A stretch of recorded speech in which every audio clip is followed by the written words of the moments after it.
Wangna kharuba sambal amok hannasu sidoklaroi khanduna adubu sidoni lakpa mikuptadi kayada suluramliba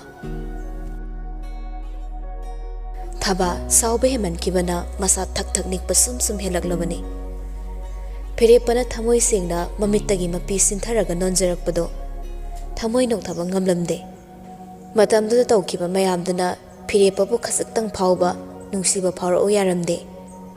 Thabagi phibamduda tamna Pirepada chairei nang satro ima masangamde khangna nangna manjinansin wanganga leise kaigino ai nanga kaina mangamgani nangna ngamdrasu ai dingamgani ima na haiba loina ingani nang satro matamduda nangna ihundo ombani hausi hekta nangna sumaina hairaga yadokba natte nang thuna satro asuk nungsina loina rambi asuk haraungna momo noklambi Mikupta kaya thuna su onkriba Laitonda saru pandabagum ngangningba amatasu kari pharumgani khangna khitang tapau phazin mangamda kaya da laina mari thadorakliba thadorakpa wai singduso wakhalda khak sangkiba nattana thamoi manungda yausankibana nantharagle atatpa leitaba pirangduso hina ngayaktangduda kumhai amani oiribado thabagi apikpa sumang machaduda Yumthangnabana khoning kang duni yengnaraklabani Pirepa masa khangson kibagumna kho kullaga lairambado phamlambado hawatpa sungam hengam kidre maruluk thaduna lairibani mikuptuda tamna Pirepa mabo makut ani changduna magi pamomduda china pairaklaga chingkhalakle adoga khodangduda khangpai mu paisilaktuna khara kanna inthorei thabana penjagadawa maongda nangyam thu chakrusal Nang lady man hene saurani. Aini nangi punsida hanjilaga laki base kanagi maram gino. Pano oidana su imaga nagagi maraktadi Pirepa imana yamni hele. Nang ne mirai duna laklaba ise minok paisa masing thingamdana nangi maram na khanglakpaga nang de egidamak laikide. Egidamak laikiba misakti egi masi khaktani. Ai kautri. Imaga igana tumina hingaya kamina kibado. Ai kautri. Pirepat hadokningde mafamse khwaidagi maga chanaba mafam ama oibagum mafamsidagi chatkrabadi ising nungsit amata phangdana khudakta thawai mangki gadawbagum thadokningdrema adubu thabagi phibam tamnagi pirang ningolgi asauba khudimak loina urabada ma makhatana mangonda warauriba singi phan mangamloroi khangmana mapido makut anina amongtang nanthaduna taithokraga thongalomda tabli thokre Tamna su Pirepana chatkiba maike yenglaga kaphori mikuptuda ma Pirepana yamna thuna chatkinaba Pirepana waraugadaba wahai kaya ama wakhaldagi haidoki thamoidagi haikibadi natri adu natrabadi sonduna lairiba waraubana kham thingliba mamana kari oigidoriba waduna laklaba mamagi warau behenaba thawong mahakna pamlamde tamna mamai leisilakle aduga mamada su yenglaga hiki kapchai Ma tanthokri ma ai ma na yadaba amta tawrui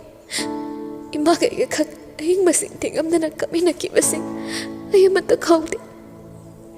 ningol na mamagi manaupa magi na mamaduda mama manung changase manung do ina phamurase milo yengnare adubo sawbanim thachiba thaba machanu pida khudom bithilaga nang asiga naknaba sukya yaroi Hek naknarambadane nangidama maktada ai thawaisa thadokadabani khango matamduda chahi aduk sangbadubu nangbu karam leli haina nong matamana handuna nangbu yenglaklabro mina tathi ngangbiba nupi ama purakli haiba pawtuda sarasan kibada nangna penjakidaba nangna kapchakiba mayamtubu nang magi wai amana irai laina kautoklano imung manungi miyoi amatanane nangbu kauba lakibra duga karigi nangna makhoi ko ansalamliba nasana sabo atu hoganjari ba karigino waraktabi magi madalna ai bu kalam dau sarukne ai bu hatok lambana ai santi phanglambani ningolna imacha seba changase apang side tum pangalai ramnina mina laina sana bigi batabani mina loine ngari manung changasla ningolna thababu themlaga imungda samlaga pokre laklamba singdusu matung ineraga hek changkibaga tamna hini hena lorsilamba pirangduna akanbe ingagi nongsugumna khazai thaktuda akhakpa leitana tharakli tawpham khangdabagi pena kapchaima makhada ngek phamtharaga malem leimaida pendana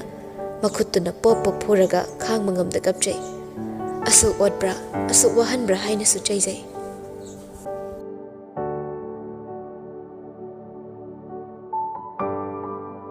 phire pasu mayumda halakle gari sumangda iphai phaina niyom chumdana khamlamlaga mangduna mangol ka khale boris sumangolom da hek thorupani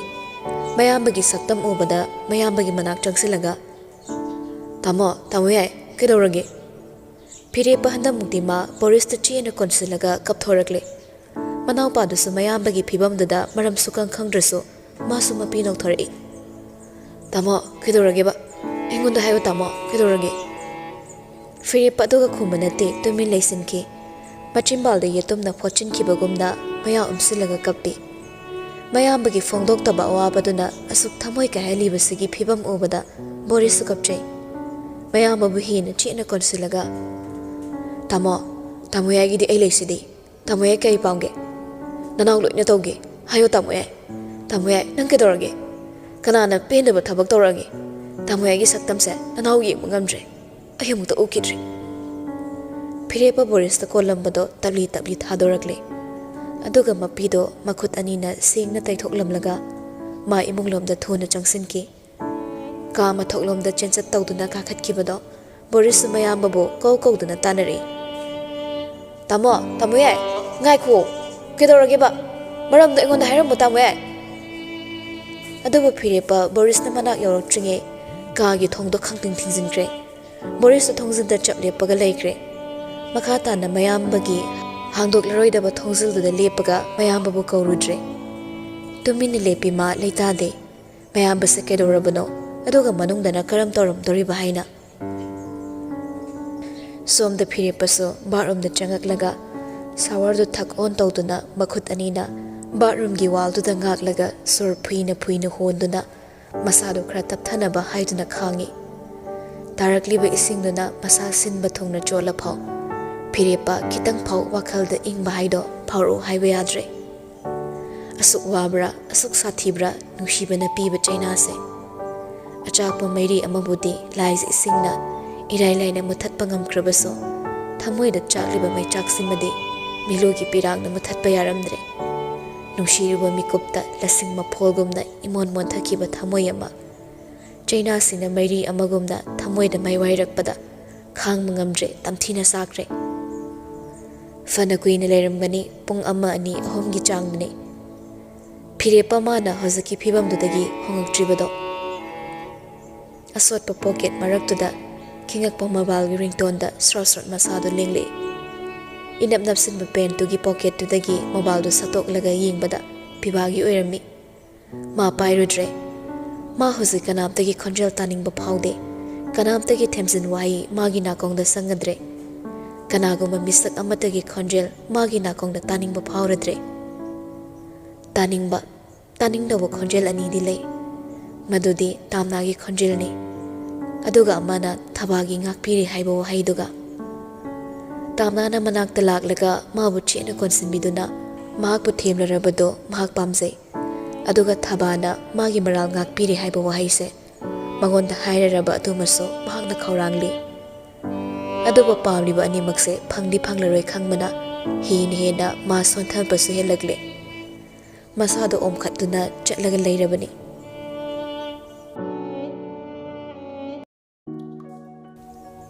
numidangi pung nipan khara helaklami phirepa mana bathroom dai thorakpado masada seliba chotpa phido pau kangli toraklabani haksangi phong saba maninduna achotpa khudingma masada loina chupsinkrabani phirepa masado to khra chungi ingtham salakpagi to khong chap yungi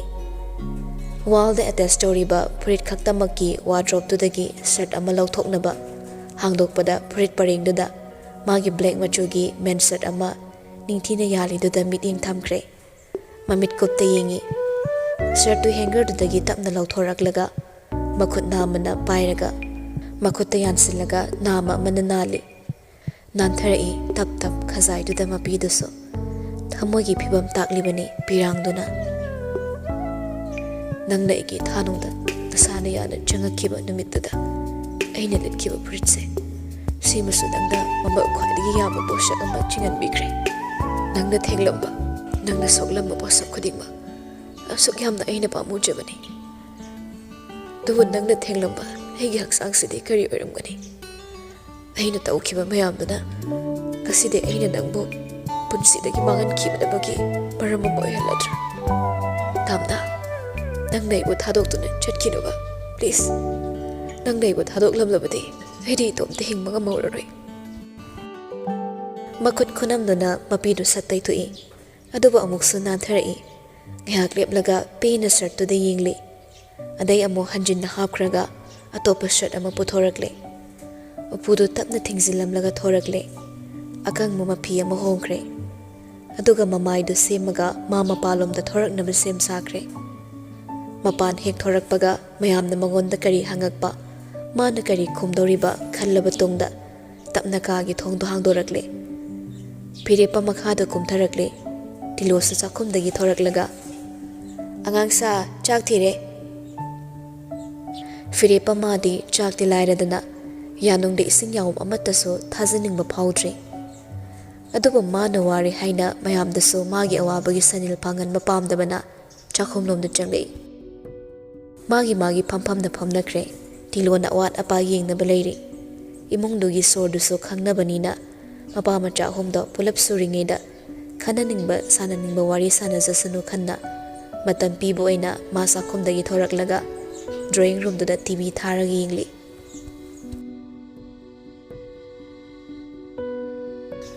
Somdasu tamna ningol pulapna thabagi kaduda chak thangaktuna chaminai. Thabana famungda aduga aniduna makhada. Thabadi ningang phamaga chaba ngamdamnina chakhumda chabadu nungaitabagi famungda phi ama tharaga pizabani. Matomda chabasu nungairoi khanbana pulapna chabana pharani khanna pulap chaminai. Mathilna ironba aduga nga ayaiba ngauba amagani. Thabagina achamba oina thongle achambana hena pizau thomoro kaya pizakhinu hairakpana. Thaba magi nga ayaiba sarukto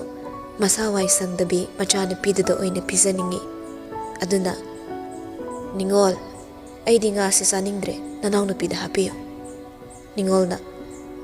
kaino tamnagide mayam helagani hapisa ina. Aduna imacha imasa oina chatoo magi oktraga aina khangdasu anihum thamamani adu lawrage. Aidi kaya saningdin he adunani mangondo ina pizabiyo.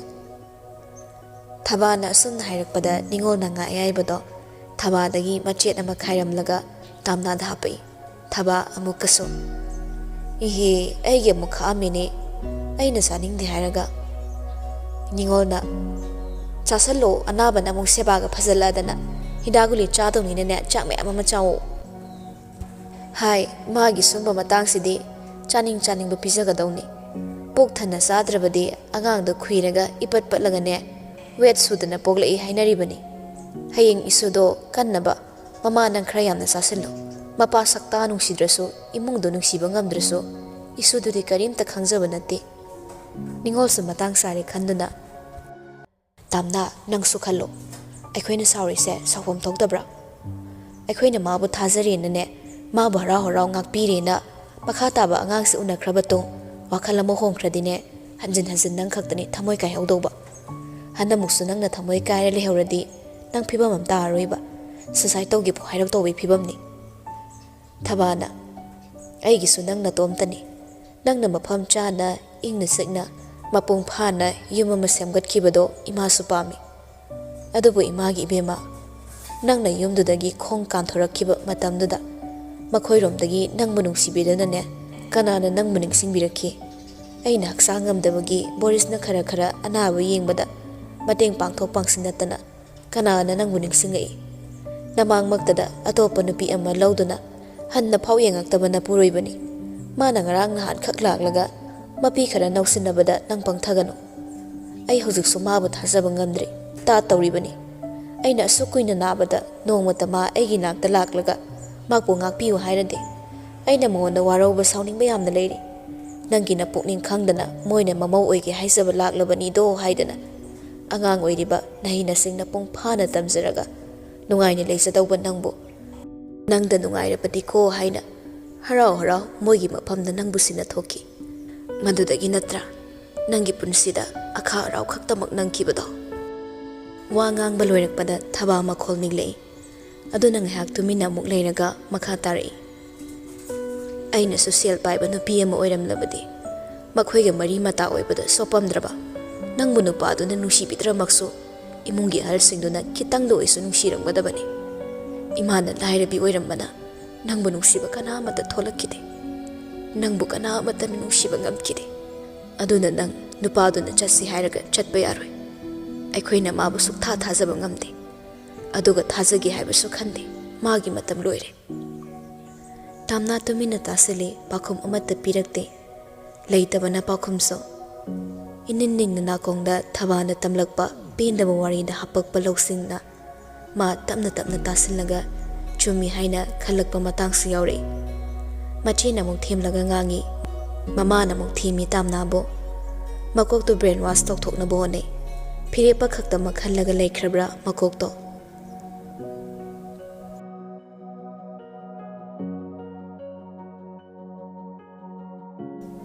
mathangi namitni ningolna tamnabo thabak mafamda thinbiramlaga masu thabak mafamda yoraklami dressing room da thabak mafamda piba uniform do hongdoklaga thorakpada Arun na thabak halakpaga thengnare Arun di ningon uraga i khra kabani director do tathokhrasi haibada director ni yadabagi tumin leibani Arun na director bo foreign trip te halakpirabra ningol so kitang ikaise sir anaba mayawbadagi tangai fadabaini na chitta yeiraga wangang narise yadabaini sana smai sungang pase aisu khra ikai yadabai budi oiramni haibo nangkhradi hemanba yamna tawang hamanu pi amadi oire ningol mai pocket tagi hulikli du sat lauthorakpada Arun mihulga muka makre iping pingna hey handang numu kai de sige mu haidoino sir handak ti siraroye hairage Arun gi makutta likli do sat thamaga pisalai aduga thank you sir ima chana ba phare masakan khale thank you sir aini he ngami ke hospitality maintain phasanaba business aukhatnaba soidana hotnagani ai isagi company makni khalaga thabak soidana kana sujage hairamlaga monda inung nungai na thokibado Arun mangak le thoklaga yengloi aduga amu makhutta piramba hulikli do da yeng tharakpada ikang khangna prap matai de leiba dustbin da krong thadaki mi sinaba yaba thaba license gan pau pai dra kan sida husi amu khutta pisalami masinu pise ma kokami saksai ningol na piramba hulikli si ningol na thaba mafam dagi suti loba namita pai duna lakhi bo hulikli duni suti pibiyo mama masangamdre adu natradi matom da mafam sida season haina takman bade Kappalau batorakpadai soiba ngamba thokpa tari haina suti pithokibani namituda senthokiba mihul hojik phauba mapung phan hanjilaktrි haiba yaribani aduna ningona hulikli su puthorakpada soi lauribani Arun na phire palak labra khanna check tauba phirepagi Kevin changakpada thabak mafamda laktuna leiramle masu Arun changakpada Arun nasaide aina ngairamini kausalakpaduda phirepagi nakta changai opposite da famtharakle kayage tamo aikhogi service se atopa khra upgrade to hongnawagi training gi staff singse body spa department gi staff nupa sing Bangkok da thadaba yadre line lownarabani Delhi da tawbada budi Bangkok to ina chatki haina haire aduna nangna khara management tawro ai handak ti kok yam chai aigi mail password nangonda WhatsApp ta thakrabani aduda document su loin surabani Hoi tamo yaye ado tamo sigam ti yengbiramo aigi mail da lakpani hairaga mail ama magi iPad tudagi hangdoklaga phirepa magi manak thangjalakpada Arun gi perfume manamda phirepagi naton humjile phirepa manamda da hangoiraduna oge tawraklabani makhutna machin banda manaton pulna meli Arun fingna tamo kedorage hairaga hagotuna amu changsilakpada phirepa mukasu handoke tawre laktana Arun bu khangin inthoki aduga mana tong hak sor thingaga ising bottle do makhum hangaga yanungda prapa haisilaga gut thaksili Arun suma tawtuda ngak masado manam nam thirabraina shirt amadi sega mapada manaton thangjili sut namaga tamo kedorage ai irusu luzare perfume su tamona manam nushina haiba perfume duni phirepa mamit ka ngak sangang sele as chakhau si adre hebo chaba thakpadi chang sunai dre adodi chakhau dum pharak pataba chakhau guli 15 days ki leira satho oning ba yaraga na DSR yawbudo chatho phirepa Arun gi perfume manam dumakne masadu side sum leibado comfortable oiraktre phuk hawalaklaga sidi adre ai pi bai manak tang tang chaluki hairam laga manaton me laga thokibado ningol no hore asina musida ke dorami ba kai no mana machin ga me laga kan na chen krisna asida I oragi hek like kana ri phadongni ma chandan se Arun namu thorak pada ningol na phire pana chat kibado mangak thangat la yeng la leram maduda hai nupi thiramni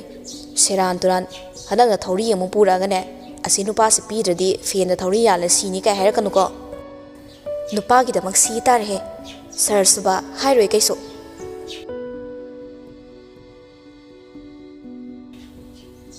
firepa gari thorai ma gari gi manam du phok ngasi de khangai heina dabogomda phaurai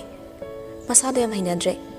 gari thorak pada phau piba gi manak yoning manama khothau sumdana thorak kramani Ojinna sin hospital yorakle piba gi ka tamna manaton mi la lai thong ga nok torode thabak hoge tawda ngai ba pibas ikhang khang ni khangi phire pa ibo taku na lu taw sang pagya male kari khulak no dubo ayam ta kaloi ta ai si dor ba kanong tore piba changsilai phire pa gi loss oirba masak to ubada kai dore nang na mo phire pa piba gi manam duda amu hainadre mata sing na kaino khanduna kapning bam yorok labani piba nang sangsila ono ba as is aina ton se manam tat nam yadre ni chakhau do yori ba mari marang loi handorok tore ai kenom tore mi piba khra sa thokla phami ngarang mahi manai khra thurabro kai de no mahi manai ga break up to kuire maiku su ex on kreme yana dre ega nang asi kem ta sarak tabro kangsoi thongba amaga bora ga sari sak sabri kyam kuire